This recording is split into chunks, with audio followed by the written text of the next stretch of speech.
الحمد لله نحمده ونستعينه ونستغفره ونؤمن به ونتوكل عليه ونعوذ بالله من شرور أنفسنا ومن سيئات أعمالنا من يهده الله فلا مضل له ومن يضلله فلا هادي له ونشهد أن لا إله إلا الله وحده لا شريك له ونشهد أن سيدنا ومولانا محمدا عبده ورسوله أما بعد فأعوذ بالله من الشيطان الرجيم بسم الله الرحمن الرحيم إنا أعطيناك الكوثر فصل لربك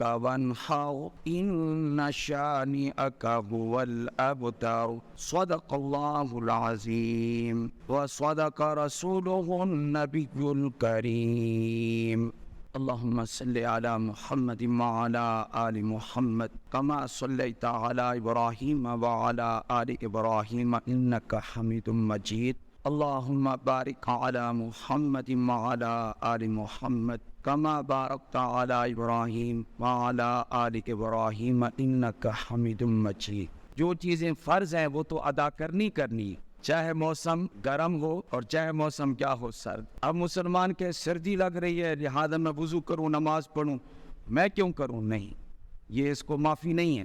اسی طرح ایک کہے کیا کہ میرا دل کرتا ہے کہ میں زکوٰۃ نہ دوں، میں قربانی نہ کروں، پر ہے وہ صاحب استطاعت، اس کو اللہ کی طرف سے معافی اور چھوٹ نہیں ہے. فرائض تو ادا کرنے ہی کرنے، چاہے موسم گرم ہو اور چاہے موسم کیا ہو سرد ہو. ہر حال میں مسلمان جب تک فرائض پر عمل نہیں کرے گا اور اس کا عقیدہ درست نہیں ہوگا اس وقت تک وہ مسلمان کہلانے کا حقدار نہیں ہے.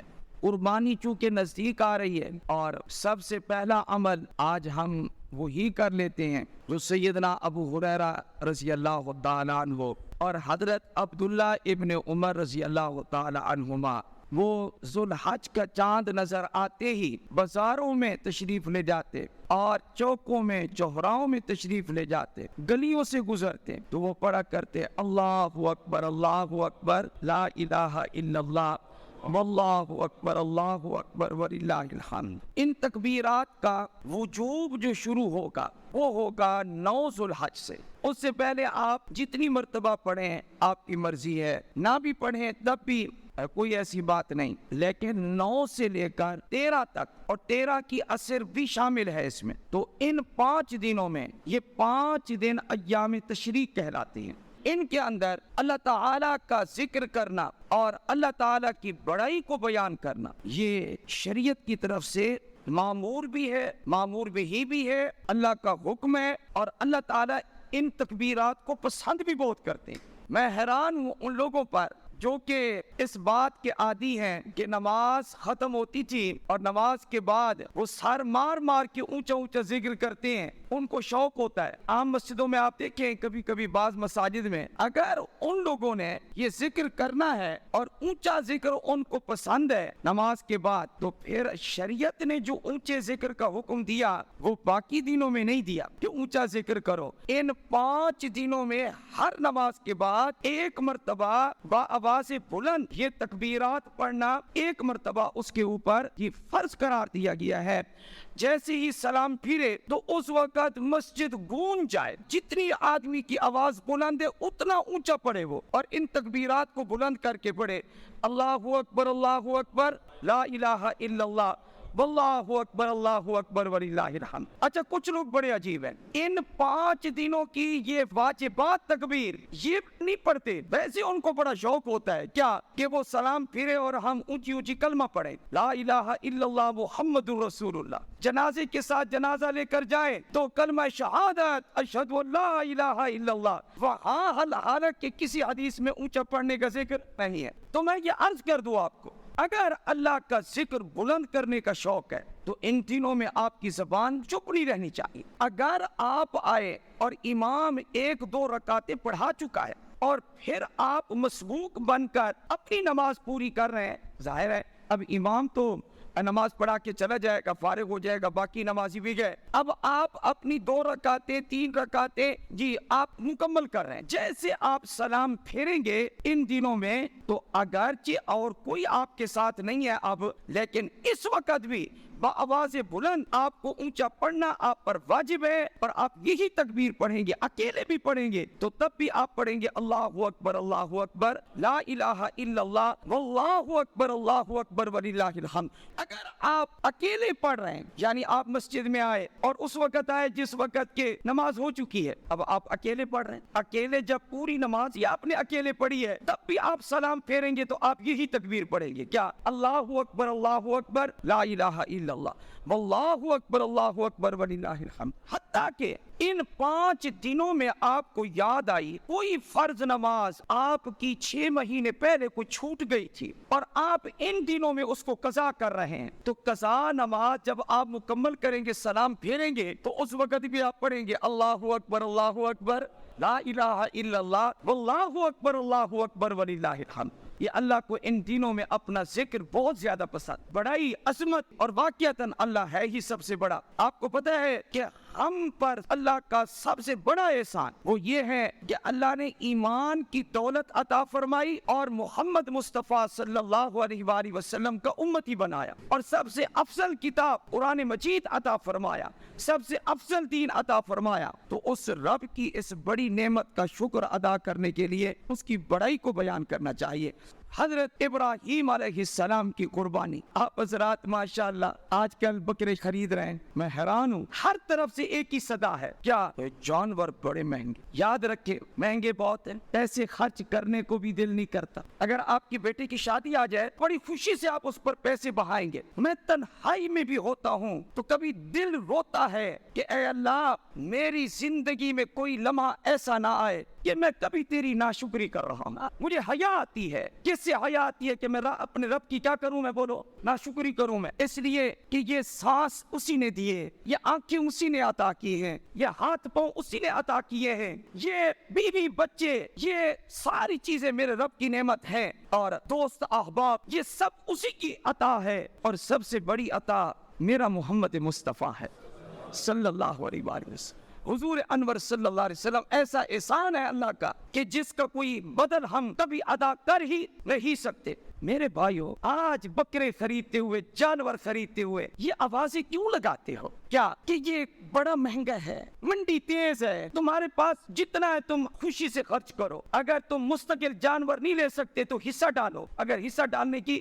تمہارے اندر سکت ہے جو ہے، لیکن یہ آوازیں نہ لگاؤ، یہ اچھا نہیں لگتا۔ میں تو حیران ہوں اس رب پر جس نے حضرت ابراہیم کو کیسے پیدا فرمایا۔ حضرت ابراہیم نے جو قربانی پیش کی ہے، وہ ایک قربانی، وطن چھوڑا، باپ نے کہا گھر سے نکال دوں گا میں تجھے، کیوں؟ حضرت ابراہیم علیہ السلام نے اپنے والد کو یہ کہا، یا ابت لم تعبد ما لا يسمع ولا يبصر ولا يغني عنك شيئا، آپ ان پتھروں کی عبادت کیوں کرتے؟ نہ تو یہ سن سکتے ہیں نہ دیکھ سکتے ہیں، اور کہا نہ یہ آپ کو ذرا برابر کوئی نفع پہنچا سکتے ہیں، یہ کچھ بھی نہیں کر سکتے، ابا جان آپ ان کی عبادت کیوں کرتے ہیں؟ آپ یہ وہ سمجھتا ہے جس کو وہ منظر آنکھوں کے سامنے آ جاتا ہے، وہ کیا گھر ہوگا جس میں باپ بیٹے کا مکالمہ ہو رہا ہو۔ حضرت ابراہیم علیہ السلام کس درد سے اپنے والد کو سمجھا رہے ہیں، اور آگے سے باپ کیا کہتے ہیں؟ کہتا ہے لئن لم تنتہِ، اگر تو باز نہ آیا اے ابراہیم تو یاد رکھنا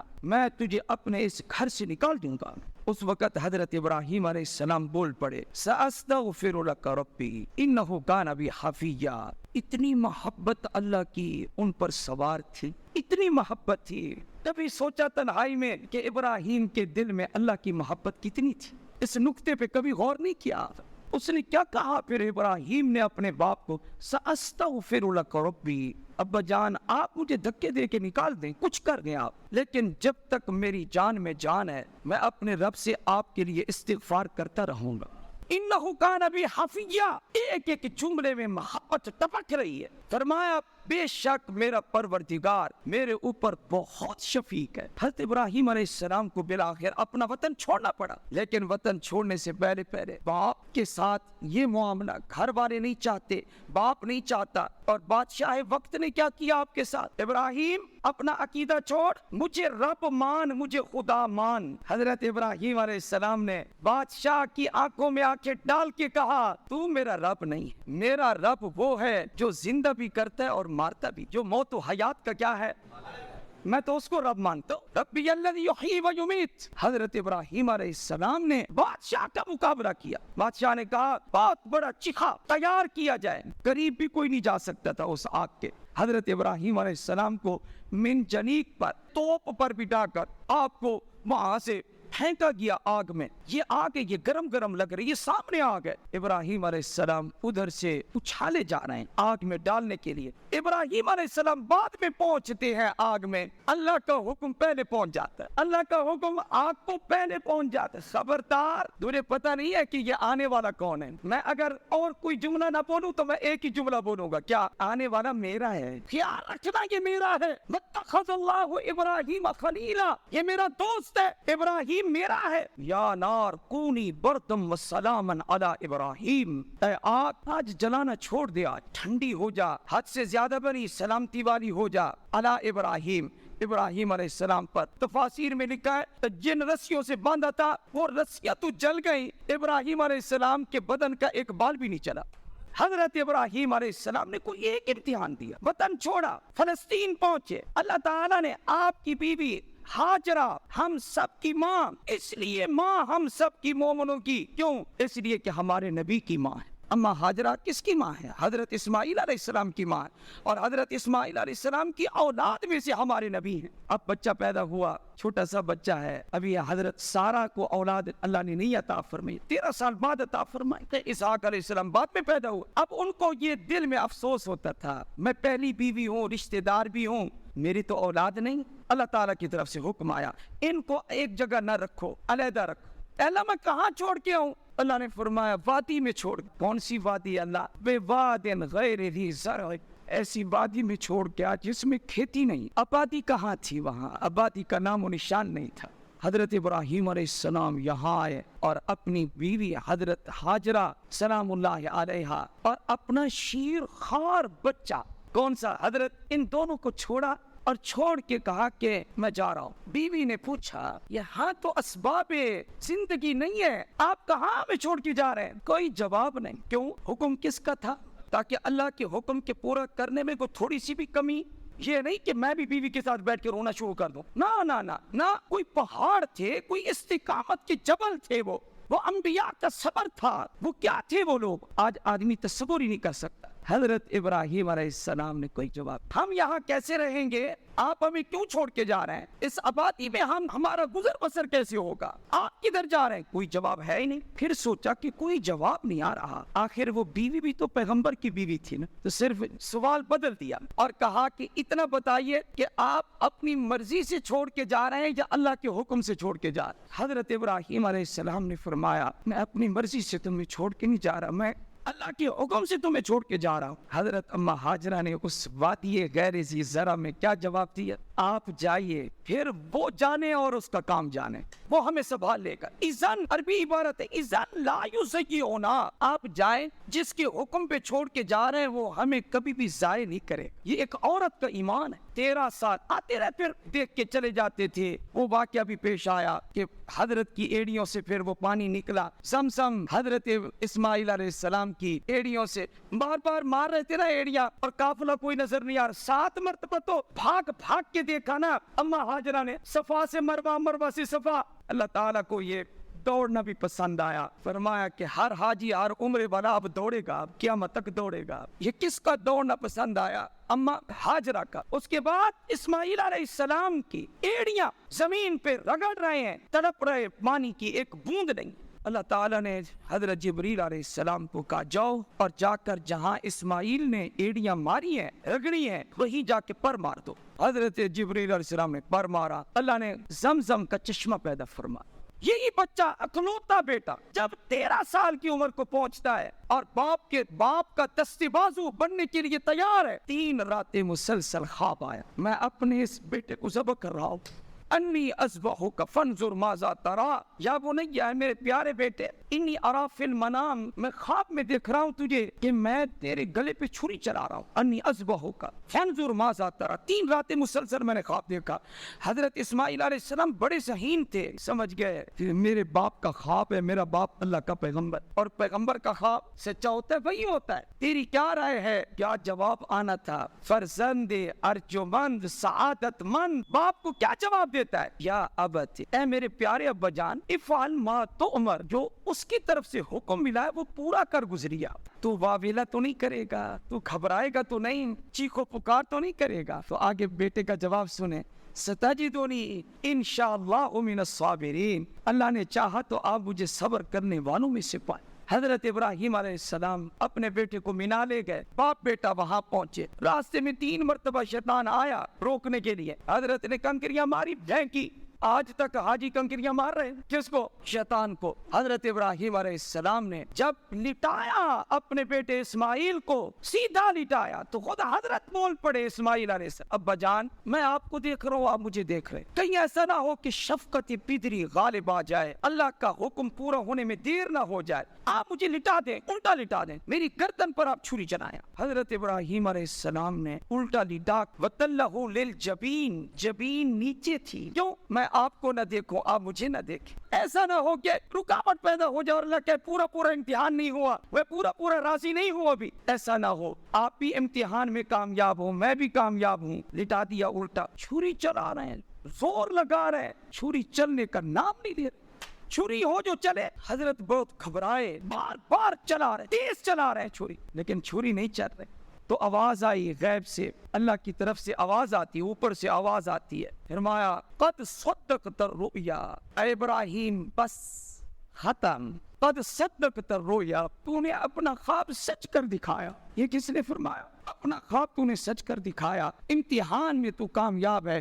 اب آپ اپنے بیٹے کو چھوڑیں، اس کی جگہ پر ہم نے فدیہ بھیجا ہے، جنت سے ایک مینڈھا. وَفَدَيْنَاهُ بِذِبْحٍ عَظِيمٍ، اتنا عظیم. جبریل علیہ السلام لے کر آئے، حضرت اسماعیل کو ہاتھوں سے نکال لی. چھوڑ دو، بس امتحان پورا ہے، اس مینڈے کو ذبح کر دو. حضرت نے وہ مینڈا مینا میں ذبح کیا. اللہ نے اسماعیل علیہ السلام کی قربانی کو قبول فرمایا. آج آپ لوگوں کی زبان سے اچھا نہیں لگتا کیا؟ ہائے پیسے بڑے لگ رہے ہیں، ہائے ارے میرے ابراہیم نے تو بیٹے کی قربانی تک پیش کر. اچھا نہیں لگتا جو آپ لوگ اس وقت شور مچا رہے ہیں، یہ اچھا نہیں لگتا. ہاں یہ دعا ضرور کریں، کیا اے اللہ ہمارے پاکستان کے حالات اتنے اچھے بنا دے، اس کو اتنا زیادہ مضبوط کر دے معاشی طور پر، کیا ہر چیز سستی ہو جائے اور غریب نہ رہے بلکہ وہ بھی خوشحال ہو جائے. آپ دعا ضرور کر سکتے ہیں، لیکن آپ قربانی کے موقع پر یہ چیخنا چلانا چھوڑ دیں، بلکہ دعا کریں اللہ میری آپ سب کی قربانیوں کو قبول فرمائے. وآخر دعوانا ان الحمدللہ رب العالمین. 9 کا روزہ یاد ہے آپ حضرات کو؟ یہ گزشتہ جمعہ میں نے عرض کیا تھا، ایک روزے کی برکت سے 2 سال کے گناہ معاف ہوں گے انشاءاللہ.